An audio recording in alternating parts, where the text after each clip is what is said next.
Dictation start होगी 3 second बाद।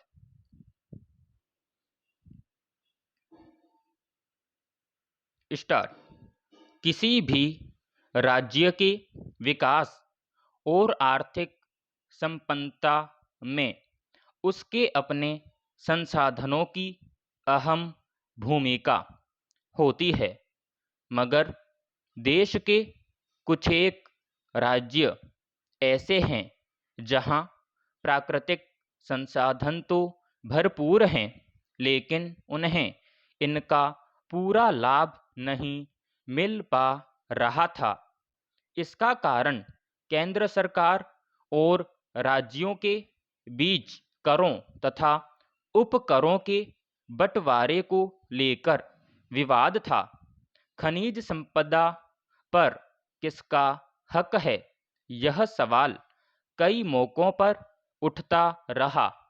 पिछले महीने सर्वोच्च न्यायालय ने इस विवाद का निपटारा करते हुए व्यवस्था दी कि खनिज भंडार राज्य की संपदा है।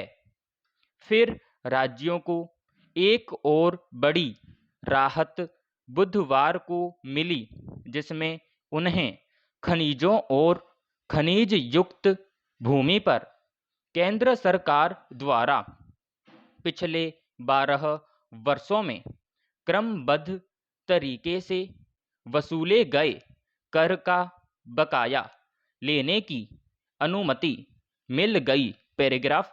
दरअसल यह मामला इसलिए उलझा हुआ था कि संविधान में खदानों के आवंटन से संबंधित सीमाएं तय करने का अधिकार केंद्र सरकार को दिया गया है।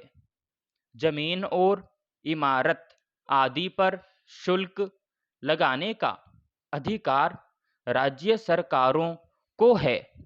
इसलिए राज्यों में खनिजों पर कर केंद्र सरकार लगा रही थी, मगर सर्वोच्च न्यायालय की संविधान पीठ ने पिछले महीने स्पष्ट कर दिया था कि खनिज राज्य की संपदा है, इसलिए वे पट्टे की कीमत तय कर सकते हैं।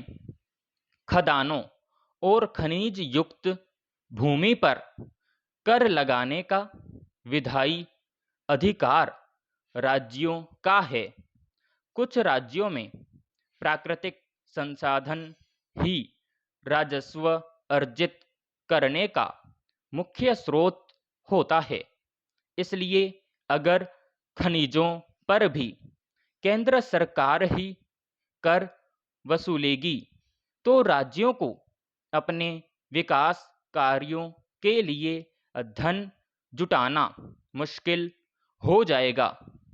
सर्वोच्च न्यायालय के इस फैसले के बाद राज्य खनिजों और खनिज युक्त भूमि पर केंद्र सरकार की ओर से वसूली गई रॉयल्टी और कर की बकाया राशि के भुगतान की मांग कर रहे थे।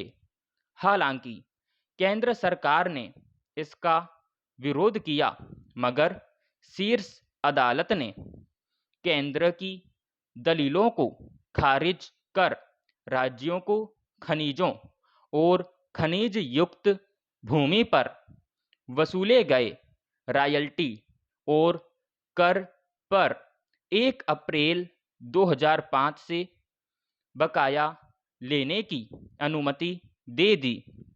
शीर्ष अदालत के इस फैसले ने साफ कर दिया है कि खनिज के खजाने पर पूरी तरह राज्यों का हक है। समाप्त।